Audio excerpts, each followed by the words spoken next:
दिव्यांग निराधार एकल महिलांचे प्रलंबित प्रश्न सोडवण्यासाठी दिव्यांग साधना संघ आणि लोकसाथी एकल महिला सामाजिक संस्थेच्या वतीने नाशिक या ठिकाणी जिल्हाधिकारी कार्यालयावर मोर्चा काढत जिल्हाधिकारी कार्यालयासमोर ठिय्या आंदोलन केले। जिल्हाधिकारी जलज शर्मा यांच्याशी चर्चा करत दिव्यांग बांधवांनी आपल्या समस्या मांडत लवकरच प्रश्न सुटतील अशा आशा व्यक्त केल्या। नाशिक जिल्ह्यात दिव्यांग बांधवांसह निराधार, विधवा, वृद्ध आदी समाजातील अति दुर्बल घटकांचे प्रश्न गंभीर असून अनेक शासनाच्या विविध योजनांपासून वंचित आहेत। तसेच या घटकांसाठी असलेल्या कायद्याच्या प्रशासनाकडून देखील प्रभावी अंमलबजावणी होत नाही। त्यामुळे या घटकांवर अन्याय होत असल्याचा आरोप करत दिव्यांग साधना संघ नाशिक तसेच लोकसाथी एकल महिला सामाजिक संस्थेच्या वतीने जिल्हाधिकारी कार्यालयावर मोर्चा काढण्यात आलाय। मोर्चात दिव्यांगांसह वृद्ध, निराधार, एकल महिला सहभागी झाल्या होत्या।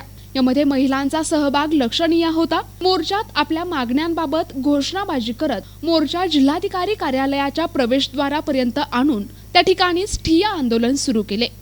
आज आपल्या नाशिक जिल्हाधिकारी कार्यालयाकडे आपण सर्व जिल्ह्यातील ग्रामीण भागातील अंध, अपंग, निराधार महिला, विधवा सगळे बांधव घेऊन आज आपण विविध समस्या व मागण्या घेऊन आपण आज एक अप्रोच मोर्चा घेऊन आपल्या जिल्हाधिकारी कार्यालयावर आपण आज आलो होतो आणि आपल्या मागण्या आपण माननीय जिल्हाधिकाऱ्यांना सादर केलेल्या आहे। तरी अशा असताना माननीय जिल्हाधिकारी यांना आपला सकारात्मक विद्यार्थ्यांनी आपल्या मागण्या समजून घेतल्या आणि त्याच्यावर ते त्या स्तरावरून ते तात्काळ कार्यकर्ता आश्वासन दिलेलं आहे। आज महाराष्ट्रातील गेले 38 वर्ष सक्रिय असलेली भारतीय जनता पार्टीची 2001 साली अपंगांची स्वतंत्र जनगणना करण्यास लावून प्रमोद महाजनजीने 2001 साली ज्यावेळी कायम भाजप विरोधी पक्षात होतं त्यावेळी एक अपंगांचा विभाग काढून दिलेल्या संघटनेनं जिचं नाव आहे दिव्यांग साधना संघ त्याच्या वतीने मोर्चा काढलेला होता।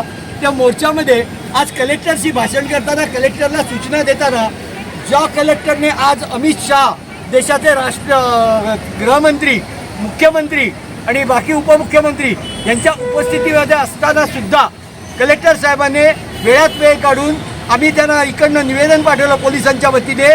प्रतिनिधी दिगंबर पाटोळे, NTV न्यूज मराठी, वणी, नाशिक।